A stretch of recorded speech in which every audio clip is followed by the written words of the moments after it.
মা পাপাৰ পৰা বেলেগে আছিলোঁ। কোনেও নেদেখাকৈ মোৰ হৃদয়খনে কান্দে, মোৰ ল'ৰাটোৱে যাতে বাপেকক পাওক। আপোনালোক কেনেকুৱা ধৰণৰ মানসিকতাৰ মানুহ? আজি অসহ্য হৈ পেলাই আজি মোৰ জীৱনৰ কিছুমান কথা মুকলিমূৰীয়াকৈ ক'বলৈ বিচাৰিছোঁ। বহুতে ভিন্ন কমেণ্ট কৰি থাকে, বিশেষকৈ মই মোৰ ব্যক্তিগত জীৱনটো ৰাজহুৱা কৰাৰ পক্ষপাতি নহয় বা মই ভালো নাপাওঁ, কিন্তু এতিয়া মানে বাধ্যত পৰি আজিৰ এই ভিডিঅ'টো প্ৰস্তুত কৰিব লগা হৈছে। কিছুমান মানুহে কমেণ্ট কৰে, তোক ঘৰৰ মানুহে খেদি দিলে নেকি, বাহিৰত আছ যে, তই ঘৰত মিলি খাব নোৱাৰিলি, তোৰ ঘৰ নাই, তই বাহিৰত গৈ অমুক কৰি আছ তমুক কৰি আছ, বিভিন্ন ধৰণে কমেণ্ট কৰে।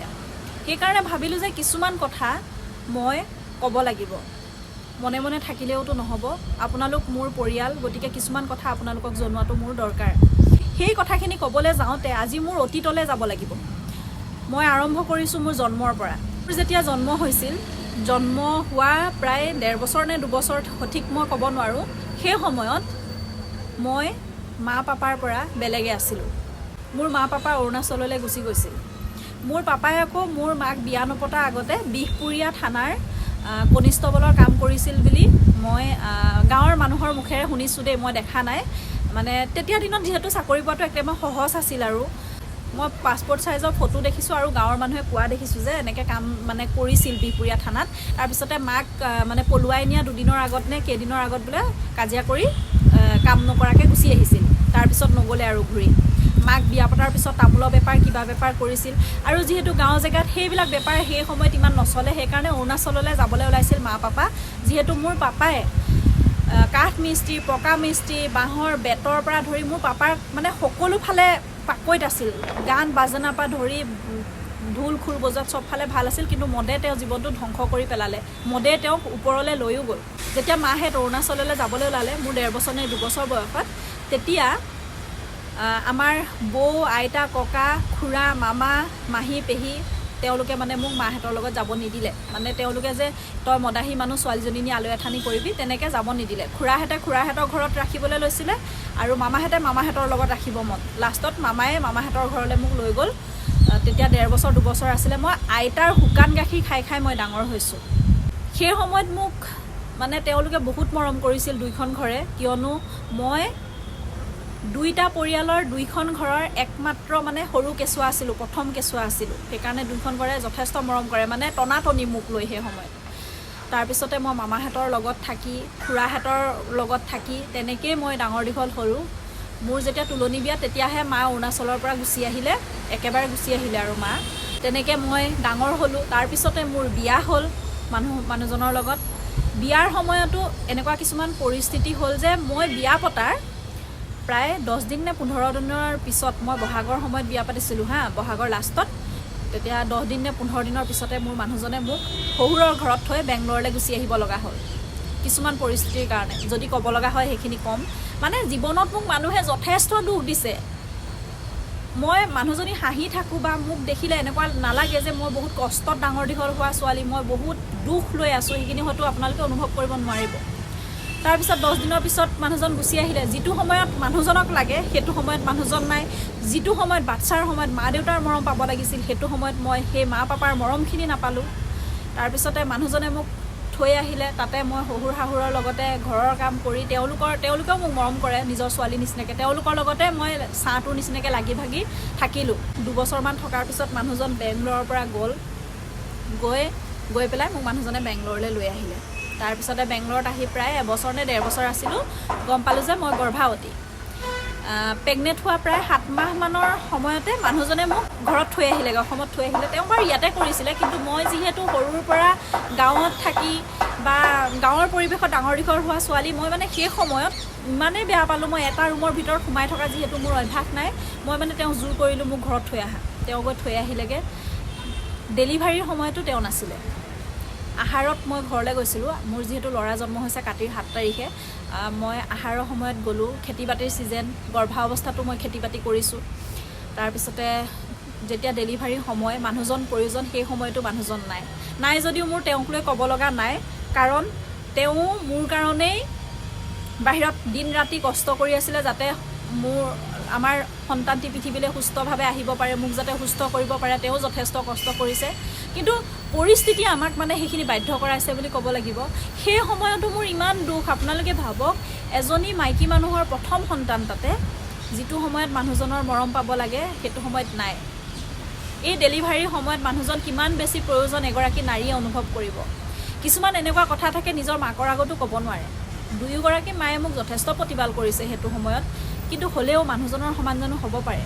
যেতিয়া মই দেখোঁ মোৰ লখিমপুৰ চাবতিত ল'ৰা জন্ম হৈছিলে, ওচৰৰ মানে যেতিয়া মহিলাবিলাকক হাজবেণ্ডবিলাকে কেয়াৰ লয়, বাথৰুমলৈ ধৰি ধৰি নিয়ে, মই কোনেও নেদেখাকৈ মোৰ হৃদয়খনে কান্দে। সেইখিনি দুখ অনুভৱ কৰি ল'ৰা ডাঙৰ হ'ল। ল'ৰা 6 মাহমান হওঁতে মানুহজন গৈছে আৰু ইয়াৰ পৰা, বেংগলোৰৰ পৰা অসমলৈ গৈছে। ল'ৰাই তেতিয়া ভালকৈ বাপেকক চিনিয়ে নাপায়, 2-এটা মাত ফুটিছে। তাৰপিছত 2 মাহমান থাকি আকৌ মানুহজন গুচি আহিলে। কাৰণ আমি মধ্যবিত্ত ঘৰৰ নহয় জানো, টকা নহ'লে আমি চলিম ক'ৰ পৰা? ঘৰলৈ গ'লে পুনৰ বেংগলোৰলৈ আহিবই লগা হয়। অসমততো ইমান কৰ্ম সংস্থাপন নাই যে বিচৰাৰ লগে লগে পাব। মানুহজন বেংগলোৰলৈ গুচি আহিলে পুনৰ। তাৰপিছত ল'ৰা 2 বছৰ হওঁতে মানুহজন, 2 বছৰ হোৱাৰ পিছত মানুহজন গৈছে। যোৱাৰ পিছতো আহিম বুলি ভবা নাছিলোঁ। সেই তেতিয়াও মানে কিছুমান পৰিস্থিতিয়ে বেংগলোৰলৈ মোক আহিবলৈ বাধ্য মানে কৰালে। এতিয়া বহুতে কয় যে তই বেংগলোৰত মানে থাক, তই আমুক তামুক। কিয় থাকোঁ জানেনে? মোৰ ল'ৰাটোৱে 2 বছৰলৈকে দেউতাকৰ মৰম নাপালে। যায়, এমাহ থাকে, 2 মাহ থাকে। এমাহ 2 মাহতনো ল'ৰা ছোৱালীয়ে কিমানখিনি মানুহক চিনি পাব?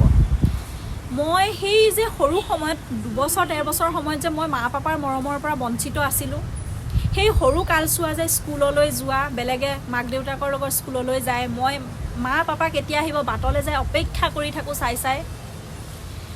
প্ৰতি মুহূৰ্ততে যে মই দুখ এটা, সৰুতে মোক যিমান বেলেগে মৰম কৰিলোঁ যে মই মা পাপাক আক্ষেপ লৈ পেলাই মই জীয়াই আছিলোঁ, বা মোৰ অন্তৰত যিখিনি দুখ আছিলে সেইখিনি দুখ যাতে মোৰ ল'ৰাটোৱে অনুভৱ নকৰক, মোৰ ল'ৰাটোৱে যাতে বাপেকক পাওক, সেইটো ভাবি মই মানুহজনৰ লগত আছোঁ বা মই গুচি আহিলোঁ।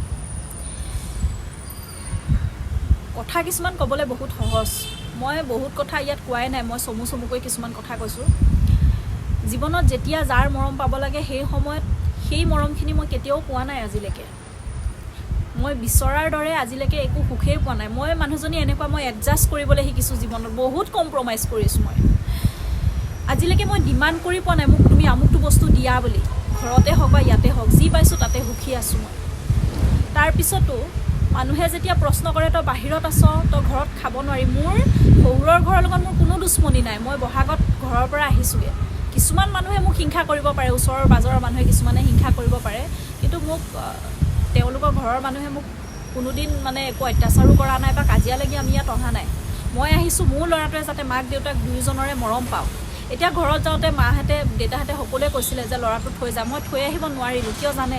কাৰণ মই যে সেই তাৰ সমান বয়সত মা পাপাৰ মৰমৰ কাৰণে মই কান্দি আছিলোঁ, মোৰ ল'ৰাটোৱে যাতে সেইখিনি নহয়, লাগিলে মোৰ ওচৰত খাব পাওক নাপাওক, সেইকাৰণে গুচি আহিছোঁ।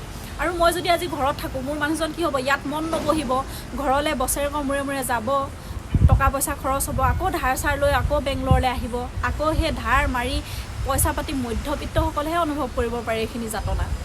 কিছুমান কমেণ্ট আপোনালোকে কিয় কৰে মই বুজি নাপাওঁ। মোৰ জীৱনৰ উপন্যাসখনত এনেকুৱা কিছুমান পৃষ্ঠা আছে, এনেকুৱা কিছুমান দুখ আছে, সেইখিনি মই ছ'চিয়েল মিডিয়াত হয়তো কোনোদিন প্ৰকাশ কৰিব নোৱাৰিমেই চাগে। বহুত দুখ পাইছোঁ জীৱনত। পাপাই মদ খাই বুলি আমাক বহুতে কিমান কি অপমান কৰে, দুখীয়া বুলি কিমানে কি অপমান কৰে। মোৰ মায়েও জীৱনত সুখ বোলা বস্তুটো আজিলৈকে দেখি পোৱা নাই। আৰু মই দুখৰ মাজতো সদায় মই হাঁহি থাকিবলৈ চেষ্টা কৰোঁ। যিখিনি দুখ মই পাইছোঁ সেই দুখখিনি মই অনুভৱ কৰোঁ কাৰণে কেতিয়াবা সামাজিক মাধ্যমত কিবা এটা দেখিলে মই দুআষাৰ মন্তব্য প্ৰকাশ কৰোঁ। কাৰণ মই সেইখিনি ভুক্তভোগী, মই সেইখিনি দেখিছোঁ। আপোনালোকে মই কথা কেইষাৰমান ক'লেও আপোনালোকে আহি মোৰ ব্যক্তিগত জীৱনক লৈ আক্ৰমণ কৰে। আননালৈকে মোৰ দেউতাৰ মৃত্যুৰ সময়ত ঘৰলৈ যাব নোৱাৰাটো আপোনালোকে কৈছে। মই বাৰে বাৰে নেকি ভিডিঅ' বনাই কৈছোঁ যে মোৰ দেউতাৰ সময়ত আমাৰ ঘৰত টকা পইচা ইনকাম কৰা মানুহ কোনো নাই। মোৰ দেউতাৰ সকাম পাতিবলৈ মই পইচা দিব লাগিব। ইয়াৰ পৰা 4জনকৈ মানুহ ফ্লাইটৰ টিকেট কাটি যাব লাগিব। গাঁৱৰ মানুহে মোক ক'লে যে ইমানখিনি টকা খৰচ কৰি অহাতকৈ সকামৰ কাৰণে পইচাখিনি দি দিয়া। এনেওতো মই মানুহজন ইয়াৰ পৰা গৈ নাপাওঁগৈ। মই ইচ্ছা কৰিও মই যাব নোৱাৰিলোঁ। কিমান কম্প্ৰমাইজ কৰিছোঁ। মোৰ ঠাইত এবাৰ থাকি নিজক ভাবকচোন। বাৰে বাৰে দেউতাৰ চিকিৎসাৰ নামত এটা পোষ্ট কৰিছিলোঁ, দেউতা লগে লগে ঢুকাই থাকিলে মই পোষ্টটো ডিলিট কৰি দিছোঁ। তাৰপিছতো মোক আপোনালোকে সেই মৃত্যু হোৱা দেউতাজনক লৈ পেলাই আপোনালোকে মোক কমেণ্টত থকা সৰকা কৰিবলৈ এৰি দিয়া নাই। আপোনালোক কেনেকুৱা ধৰণৰ মানসিকতাৰ মানুহ? মোৰ গাঁৱৰ মানুহ, মোৰ পৰিয়ালৰ মানুহে দেখিছে কেনেকৈ আমি জীৱনটো জীয়াই আছোঁ, কেনেকৈ জীৱনটো পাৰ কৰিলোঁ এটা সময়ত।